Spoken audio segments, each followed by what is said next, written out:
So the tying run is at second. The run that would win the World Series is at first. I remember perfectly. I was sitting in my living room with my gang from Expos Nation. And it was the Phillies and the Jays.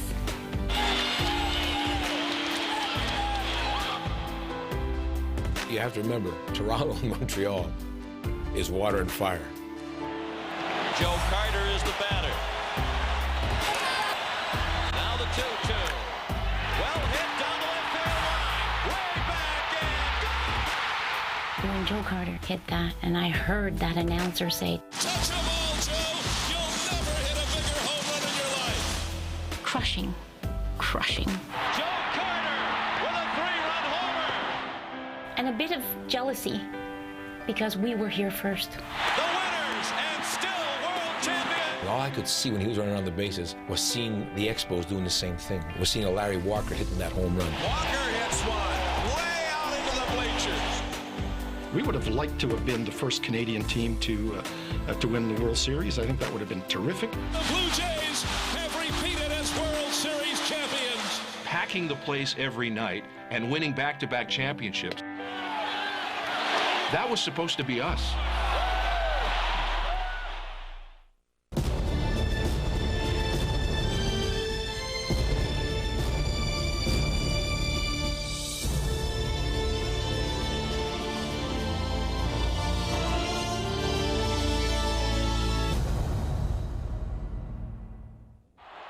It was torture to watch the Blue Jays win the World Series, but it was tempered by the fact that the Expos had an incredible finish at the end of 1993.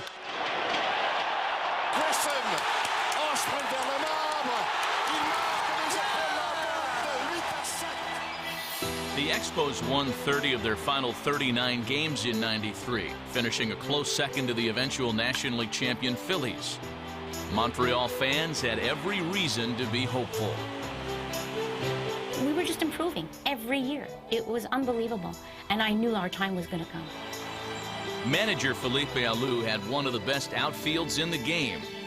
Larry Walker was in right, Marquise Grissom in center, and Felipe's son Moises was in left. 3 consecutive round triplers by Montreal. The Expos lead it 9-2. The Montreal Expos were really kicking butt that year, and Felipe Alou was about to have some tremendous success up there because they had a great, great team. That the Expos had the best team in baseball in 1994 was not lost on us before it happened. I think we had a pretty fair idea that that was going to be a team after we watched them down the stretch the year before. On the eve of the '94 season, some pundits felt the Expos had a shot to follow Toronto's back-to-back pennants and become the next Canadian team to reach the World Series. But while the team was solid, baseball's collective bargaining agreement had run out, and that spelled potential problems for this star-crossed franchise. There was the specter of the possibility of a shutdown hanging over that season. The dislike, the distrust of both sides to each other kept getting worse and worse. Neither side was willing to budge.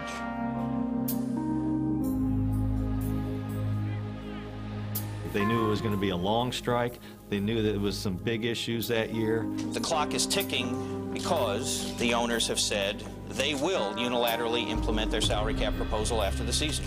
The players have a simple choice. Take the salary cap proposal now, take it after the season because they impose it, or strike. It was obvious that bad times had a chance to be right around the corner. Throughout the negotiations, the Expos did their best to keep their focus on baseball. You dream to play on a team where you go to the ballpark every day and you're going to win every day. We were the best team, and there was no doubt, I think, in anybody's mind that we were the best team. But you always had that, oh, the strike. The strike was there. Of course it scared us, and rightfully it scared us. None of us would like to go on a strike, but some things had to happen. We knew, for the good of baseball, you had to negotiate a new contract. For the good of the Expos, you could have waited another. 3 years before the triumph and tragedy of the Expos' '94 season was the '91 campaign, one of the darkest in franchise history. Calderon, and he is disgusted with himself. Their 71-90 record that year was their worst in 16 seasons, and it wasn't just the team that appeared to be collapsing. Wallach chased a bad one. Strike three. The Expos do not have a hit yet. No, Olympic Stadium itself was imploding as a 55-ton beam fell from the roof onto the field, forcing the team to play its final 13 home games on the road.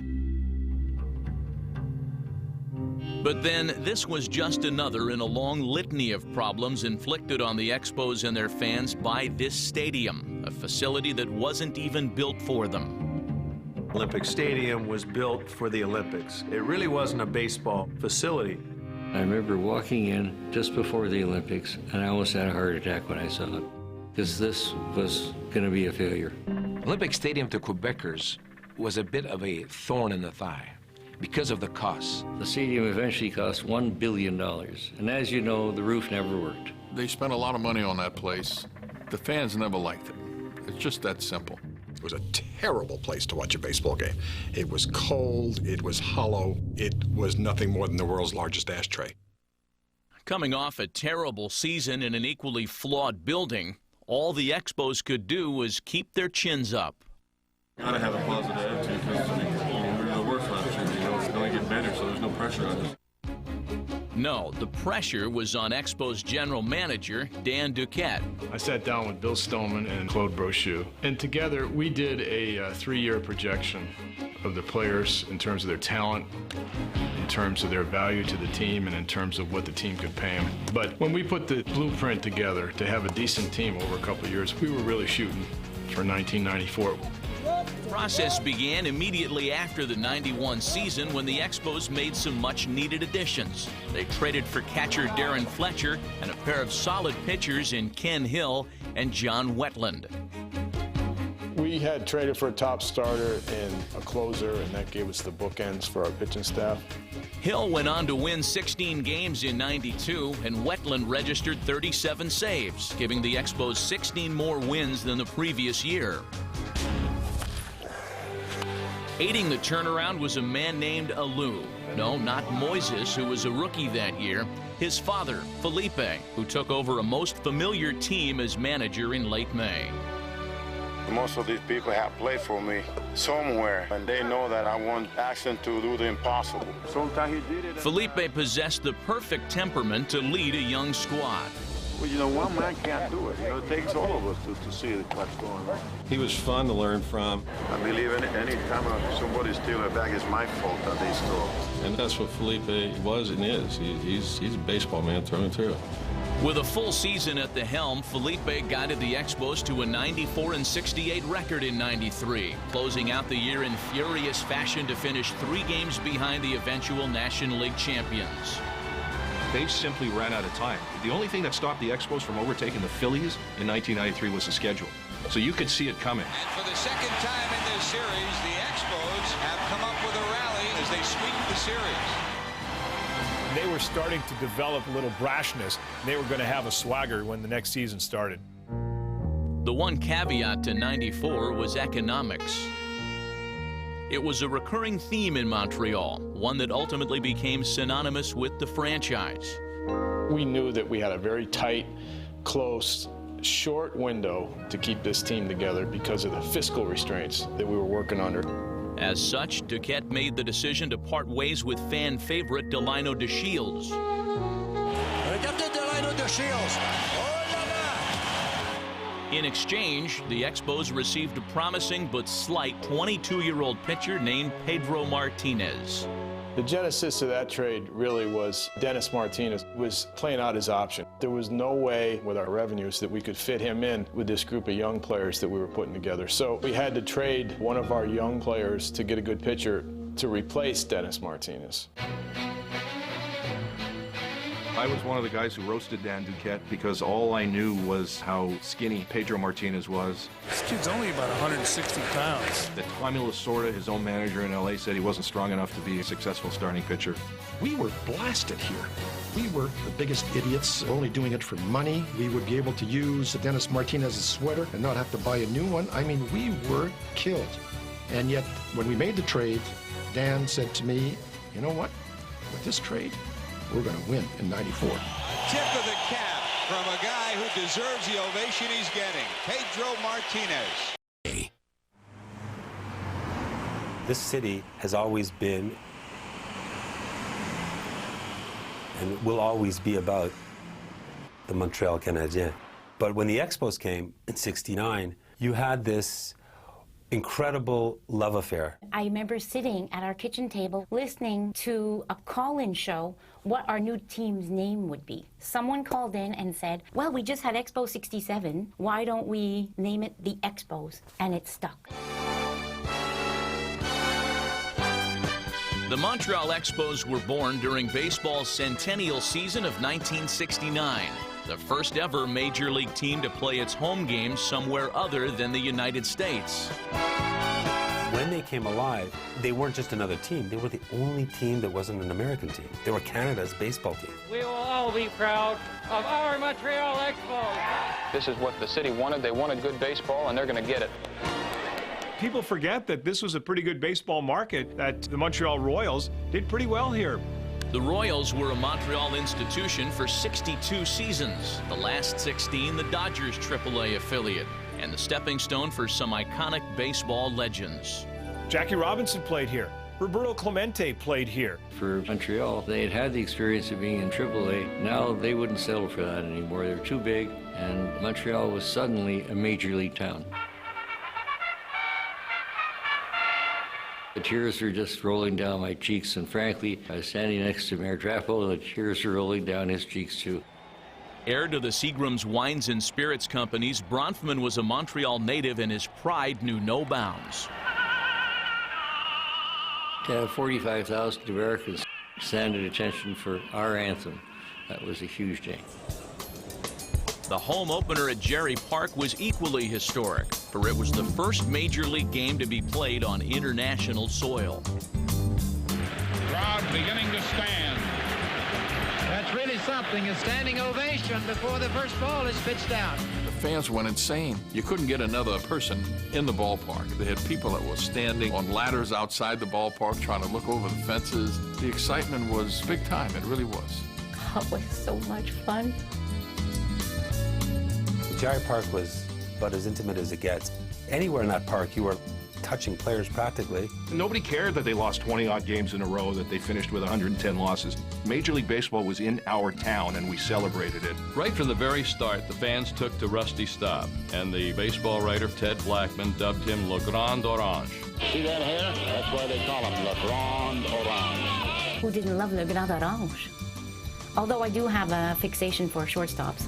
He became the first baseball superstar in Montreal. Rusty Staub is embraced by Expos fans as their own living legend. Not only could Rusty hit and hit for power, he actually embraced the culture of Montreal. He learned French. The fact that I tried to speak their language was the one thing that really separated me from the rest of the guys. He was one of those guys who showed he loved to play here. And of course, he was big and tall, and he had a massive red hair, and he was amazing. So you can imagine the shock Expos fans experienced when, after just 3 seasons, Le Grand Orange was forced to bid au revoir. When Rusty Staub was traded to the Mets, that was the first time I felt that there was another element to professional sports. It did break everyone's hearts, certainly just a little bit, that he was not going to be le voltigeur de droit for the Les Expos any longer. It was hard for the fans to say goodbye to their first baseball hero, and it was just the first in a long line of personnel decisions that would go on to reflect baseball's changing financial landscape. When free agency came about, we had the first pick, and we picked Reggie Jackson. And then the Yankees started bidding for him, and San Diego did. And Reggie eventually signed with New York, and I remember George Steinbrenner said, Bronfman might have Seagram's, Ray Kroc might have McDonald's, but I got the Big Apple. So I said, there's only one way we're going to be able to do this, and that's to grow our own talent. Charles did what he had to do to survive, and that was he put a lot of resources into the scouting staff. He put a lot of resources into the minor league system, and he said, fellas, I want you to go out and build the best organization in baseball. And while the Expos endured 8 losing seasons at Jerry Park, the organization's overall plan was being executed to precision. I got to give their scouting department and their development department a lot of credit because, I mean, they were signing some monster players. Steve Rogers joined the team in '73, followed by Larry Parrish and Gary Carter 1 year later. In 1975, it was Ellis Valentine, and Andre Dawson came on board in '76. I don't think that we did it to get any credit for it, but we did it for us to save our own skins. The last vestiges of Bronfman's insistence on building from the ground up can still be seen throughout baseball years after anyone's worn an Expos uniform. It's no wonder this franchise was often hailed as one of baseball's best. If you go through the Expos history, as of 1969 till the end, I challenge any organization to have developed so many outstanding players. I had a special feeling toward this 1994 team. I thought, finally, here is the championship team that's going to take us to the promised land. We have a great manager, we have good young players, good pitching, we play fearless, and we don't care who we play, and I think we have the talent to do it this year. The Expos appeared unfazed when before the '94 season, the powerful Atlanta Braves joined the East Division in a long-needed realignment. There was no team that was going to stand in the way of the Montreal Expos in the National League East, whether it was the Braves, the Phillies, combination of two other teams playing against them at the same time. The '94 Expos were that good. What a story. The best team in baseball resides in Montreal. Just 17 years earlier, much the same level of excitement gripped the city when the Expos moved into Olympic Stadium.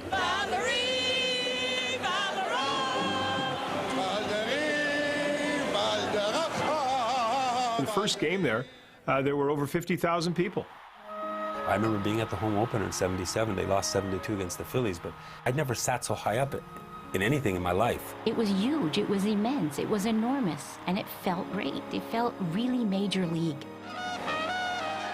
Montreal was now in the big leagues, and the expectation level was raised considerably. In part due to the presence of new manager Dick Williams, a two-time world champion who had little to lose with this team.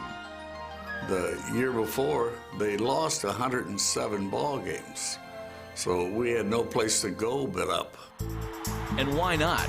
For the young seeds the Expos talent scouts had planted were about to blossom. Men like Gary Carter, Andre Dawson, Larry Parrish, Ellis Valentine, Warren Cromartie, Steve Rogers, Bill Gullickson, and Scott Sanderson comprised a core that was eager to win. By 1979, we had become a contending team. And behind this homegrown talent, they captivated the city of Montreal with a 95-65 record. Their first ever winning season brought them a second-place finish, but a first for the franchise. We drew 2,100,000 people. The whole nation, Canada, was turned on by the Expos. That's all. But the promise of even greater success in 1980 ran headlong into labor unrest. It would be unfortunate if it comes to that. It looks like, with us being so far apart, that some kind of a work stoppage will be forthcoming. And one did indeed bring spring training to a halt for 8 days. A new deal was struck, though there was a good chance that talks might resume in '81. But despite the labor issues, more than 2 million Expos fans turned out again in 1980, fourth most in the National League, only to be disappointed in the end. It's 1980. We went down to the final weekend of the season with the Phillies. Tied up at 4 in the 11th. The 2-0 pitch. That will be a home run for Mike Schmidt. 1979, we lost out to the Pirates by 2 games, and in 1980, we lost out to the Phillies by 1 game. It was becoming a frustrating trend, especially for a team that was trying to maintain its eager new fan base. We didn't win. And at the end of the day, winning is where it's at, because you can guarantee pretty full houses for the next 5 years if you ever win. So the team made a few adjustments in 1981 that they hoped would push them over the top. Homegrown and ready-to-go rookies Tim Wallach and Tim Raines both cracked the starting lineup. Wallach's arrived, the Raines had arrived. Wow, that team was getting good. Unfortunately, the new kids were not the year's enduring memory. The strike is on. The reports we've been getting indicate that a substantial number of the players have already left for home. Baseball's first ever mid-season work stoppage forced some major changes. With no baseball for 50 days, the schedule was shortened, and a unique split-season playoff format ended up benefiting the Expos. first part of the season, the Expos are not there. But they win the second half of the season. I'll tell you, it was really exciting. It's been a long time since we've been waiting for this, baby. 3 years now. 3's the charm, so we're going to go. It felt so damn good to know that there was tickets on sale for the playoffs and that there was this chance that the Montreal Expos would be in the World Series. The prospect looked even brighter when they dispatched the Phillies in 5 games in the first ever division series. The league championship series against the Dodgers went down to a deciding 5th game as well. And tied at 1 in the 9th, Expos ace Steve Rogers, on just 2 days rest, was called on in relief. The Expos closer, Jeff Reardon, was not available to pitch. He had had some back problems. Steve Rogers was full of adrenaline. He had never come out of the bullpen before. He was too strong. Rick Monday, the batter, and a game tied up at 1. No one knew it at the time, but the fortune of a franchise was about to be decided by 1 pitch.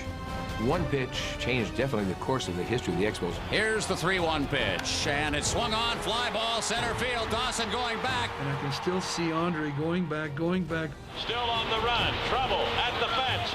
And I said, holy that's gone. Home run, Monday, 2-1 Dodgers. Awful way to end the season. The Expos version of Blue Monday will never be forgotten in Montreal.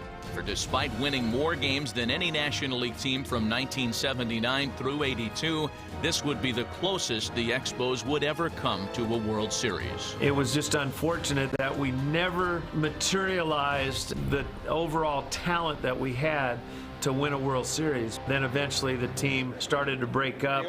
Primarily in an effort to keep the payroll under control, Montreal bid adieu to many of its core players over the next 5 years. Parrish, Cromartie, Carter, Gullickson, and Dawson all became Expos.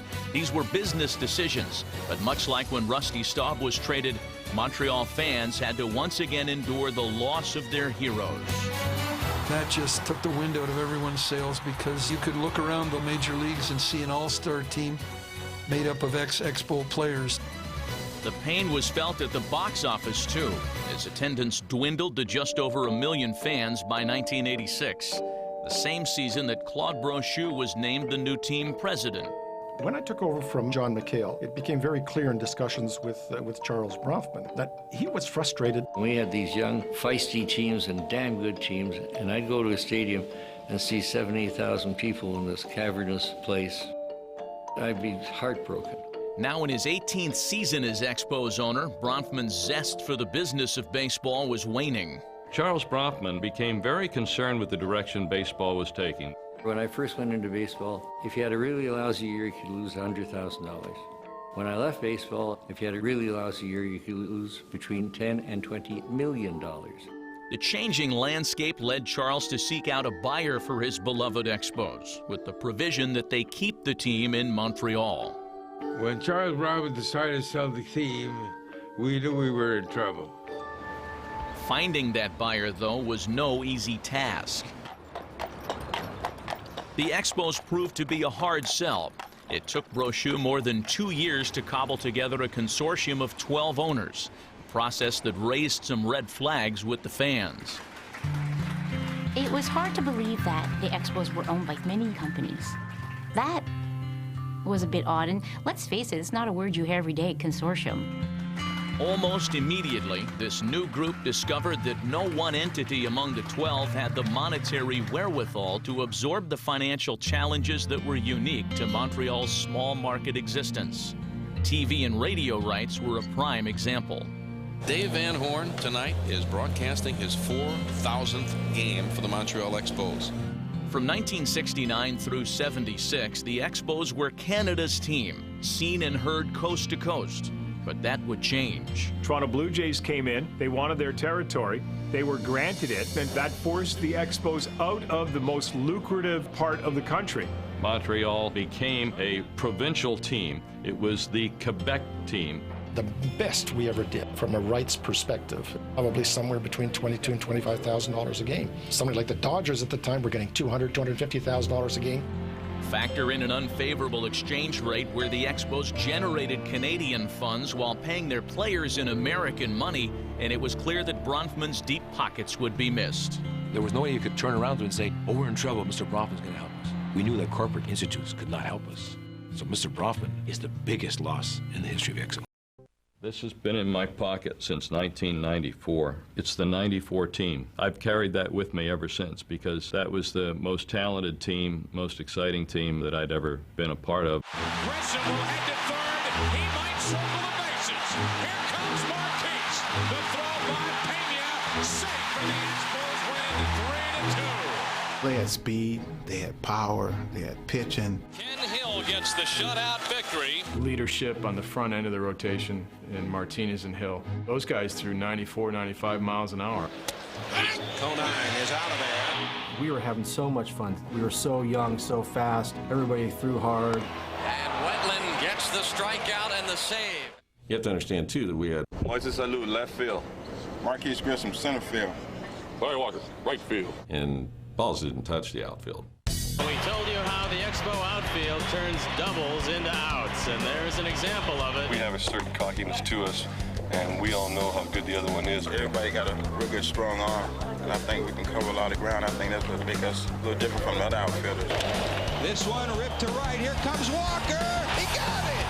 Everybody can run, everybody got a good arm, and everybody can pretty much hit, too. And he hits this high and deep. It's way up in the second, third deck, in the green seats. Despite the Expos' money woes, the 94 team was filled with promise, but they were in fact a work in progress. Testing 1, 2, 1. We started off slow. We were under 500, and I remember Felipe got a little upset with the effort the team was giving at the time. Another quick throw. Oh! Picked him off first base. Shortly after that, the team just turned it around, and you could sense that everything was clicking. And you hear the noise. There is a lot to cheer if you are a Montreal Expo fan tonight. The Expos were 21 games over 500 at the All-Star break. And with 5 representatives at the Midsummer Classic, they showed 2 nations that their success was no fluke. Moises Alou, first at-bat of the night for him. Alou's drive to left center did more than just snap an all-star skid.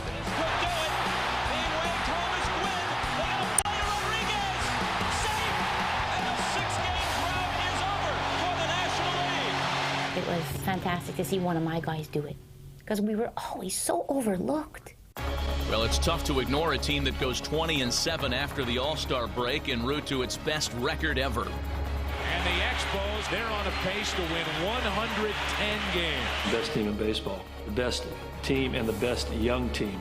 The best team in baseball, their record about to be 30 games over the 500 mark for the first time since 1979. We had a chance, realistically, not to go all the way. But this snake-bit franchise would never get the chance to fulfill that dream, for the game's labor woes once again reared their ugly head. Baseball faces in 1994 for the first time a diminution in its revenues. I deeply regret the fact the players see no reason to respond to that set of problems. Strikes me as a terrible shame that because the large market and the small market owners can't agree on how to sort out baseball's revenue among themselves, that they have to force the players to strike. On August 11th of '94, the Expos held a 6-game lead over the Braves in the NL East and owned baseball's best record. And then, Like a lot of things in life, you anticipate something and fear that it's coming, hope that it isn't. And when the day is here, there's an incredible amount of sadness. It was very sad to see what was happening. Sad, we had to leave this way, but sometimes you gotta do what you have to do. Everybody believed that baseball would find a way to correct the situation. We might miss a couple games, but they will find a way to resolve the problem. And then September happened. Vous savez, on a une grève qui a duré jusqu'à date 34 jours. I remember Mr. Brochu announcing it. C'est qu'on va procéder vraiment à l'annulation de la saison 94 et des séries après saison.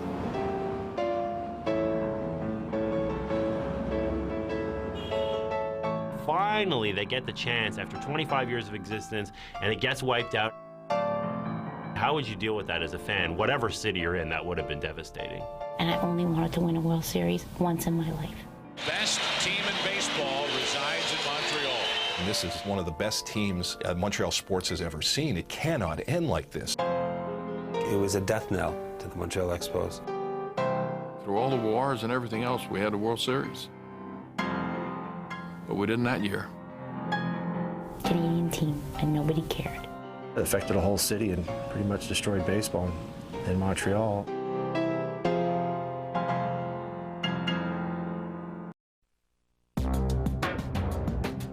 The cancellation of the '94 season had league-wide implications. Several players were flirting with magical numbers, including Tony Gwynn's chance to hit 400. But few suffered more than the city of Montreal. What we had to go through after the '94 season, was absolutely devastating, not only to our organization, but to our fans. Here they were on the verge of perhaps winning the World Championship. They were certainly favored. And the season ends. In that respect, the work stoppage was a huge tragedy, certainly for Montreal. We were witnessing history in the making, not only because of what the team was doing on a nightly basis, but these were all players who hadn't yet reached their peak. So people were very disappointed, but hopeful that next year with the same nucleus, we would be successful. But the team never got the chance to fulfill that promise and prove they were the best in baseball. For during spring training of '95, new Expos general manager Kevin Malone was instructed to jettison some key players. Grissom, Wetland, Walker, and Hill. In 2 days in spring training, Kevin Malone was forced to deal away 4 of the best players in baseball. How can you get equal value for that? They trade John Wetland for Fernando Seguinol. They trade Marquise Grissom for Tony Tarasco. Larry Walker, they don't even offer him anything. No offer, no arbitration. They don't get draft picks for him. It was the event that really started to turn the franchise around in a negative way. I was extremely hurt, feeling, we say en français, impuissant, powerless. I was like every day, another knife in the side. Our team was dismantled. The Expos' infamous fire sale of '95 could be traced directly to the cancellation of the '94 season. We were used to living pretty close to the vest, and all of a sudden we were losing a tremendous amount of money. The Expos had lost the revenue from 29 late-season home games in '94. And even if they hadn't reached the World Series, they were still guaranteed 16 million Canadian dollars in television revenue from the Fall Classic, which they never got. With a '94 payroll of just over 18 million, these losses crippled the franchise. You had too many people that didn't have enough money to make decisions on stuff you needed money for. If we could have kept that team together one more year with that experience, who knows what we would have done. They didn't even try to keep the team together. Ownership completely betrayed the fan base. They completely betrayed the team's capacity to win. They were able to keep a couple of guys. They chose not to. They chose to rebuild. Without question, that was the beginning of the end of the franchise. Nobody wanted to try to understand, what we were going through. Everybody's looking for good players. We had them here. To bring back that team wouldn't have been that crazy. All it would have taken is about $10 million. It's very easy to be critical with other people's money. You knew that these guys were simply trying to balance their books. Montreal ownership coming up short when it came time to keep the team together, to invest in their product. Instead, they divested. They say you got to spend money to make money. They had the opportunity to bring back some of the best players in the history of the franchise. Look, if by midseason it doesn't work out for you, trade the guys. That's fine. But you already had these guys in your midst, and you let it go. In 1995, the Expos finished last, 12 games under 500. We wanted to finish what we started. We wanted to show everybody that we were the best team in baseball. Unfortunately, we had to get rid of those Marquise, Larry, Kenny, Wetland. You don't realize how great of a ball club you had until you lose those guys.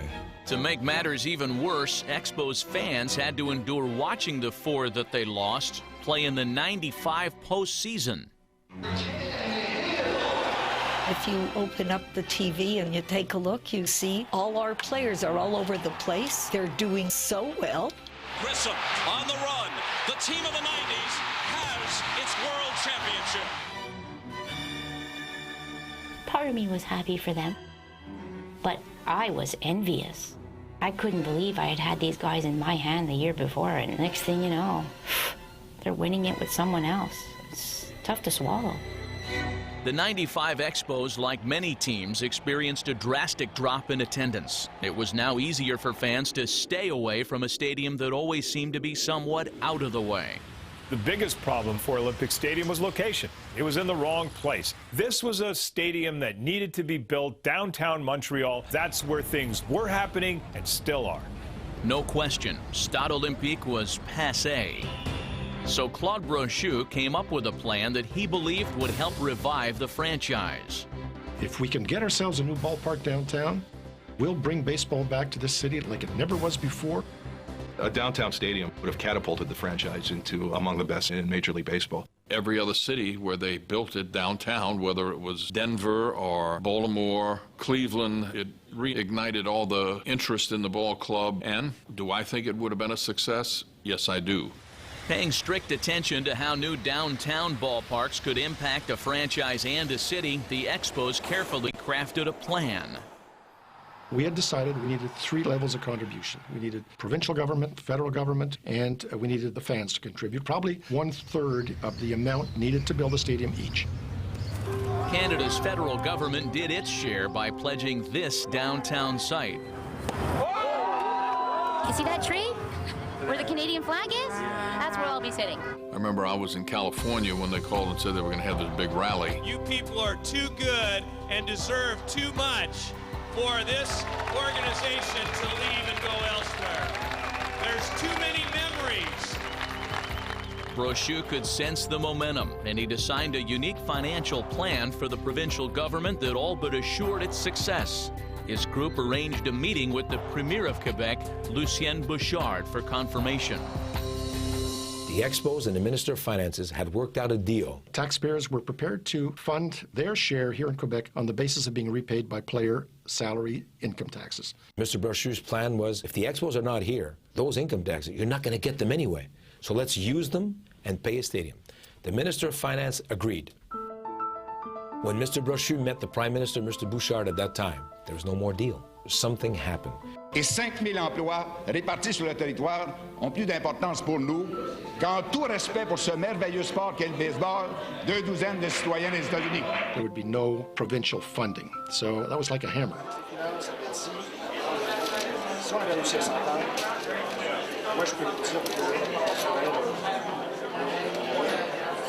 Brochu was shocked, but armed with 10,000 season tickets already sold and ballpark naming rights secured for 10 years, he enlisted MLB Commissioner Bud Selig to try and secure a change of heart.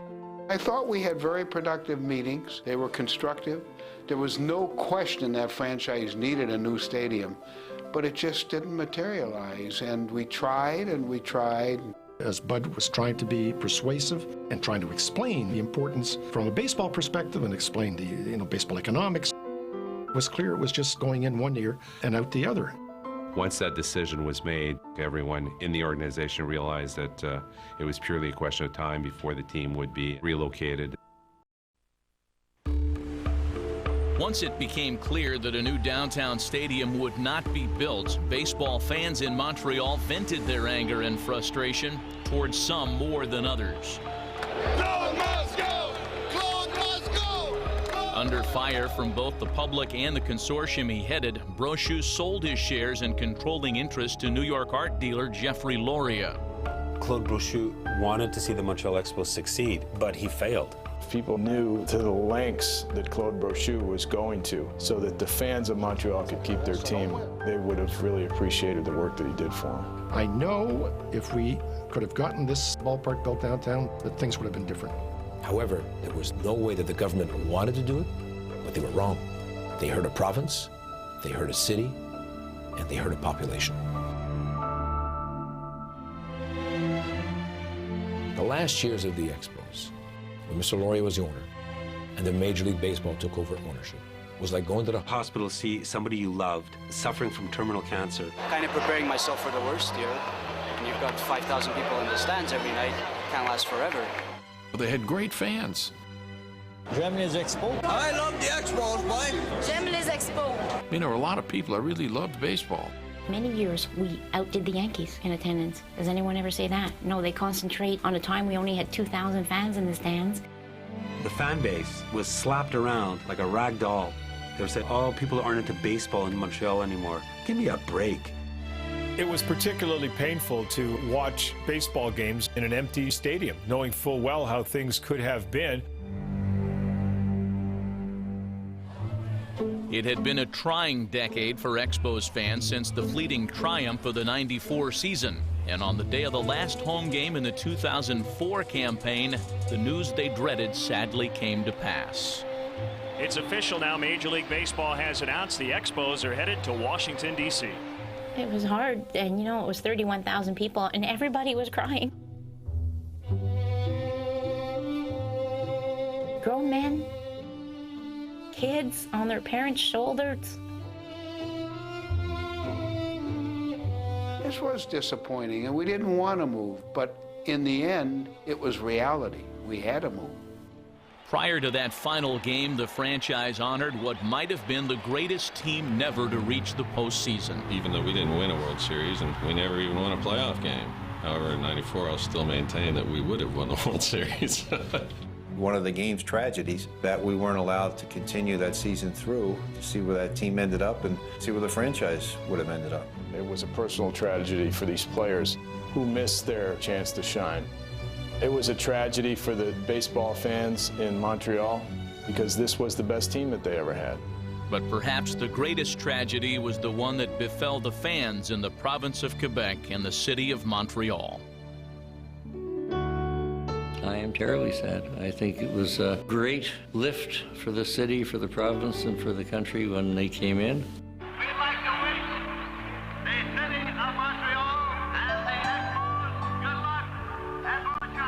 And it's been not the same kind of summer anymore, I've been told, since they're gone. Au revoir à les Expos.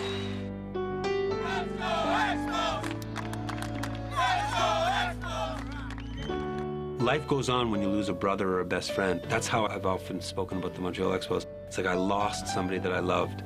I still look for the teams listing in the standings in the National League East, and I haven't seen them for quite a while. It's true, the Washington Nationals now occupy that place in the standings, and it's hard to find reminders of the Expos these days. But the team's legacy of drafting and developing great players should never be forgotten.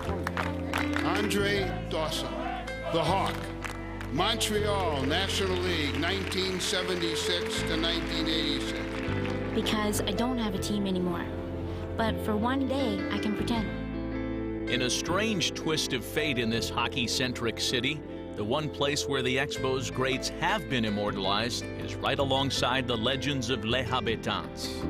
More than anything else, I think it's sad for the fans of Montreal that there's no longer a baseball franchise. The loss of their beloved Expos still resonates in Quebec, but no one can ever take away the sheer excitement and promise of the '94 team and what might have been. There was a hole left in all of us. And when you go around baseball and you see the guys that are retired now that were on that team, or you see the coaches who are on that team, we do feel like we have a brotherhood.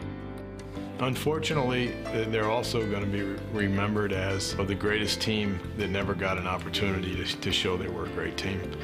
If they won the World Series, they would have gotten a new ballpark, and baseball would have been very different.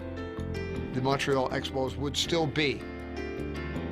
It was Pedro Martinez who actually acknowledged Montreal in his post-series remarks, and that really struck a chord with a lot of people. I would like to share this with the people in Montreal that are not going to have a team anymore. A lot of tears were shed that night when Pedro saluted Montreal when his Red Sox won. My heart and my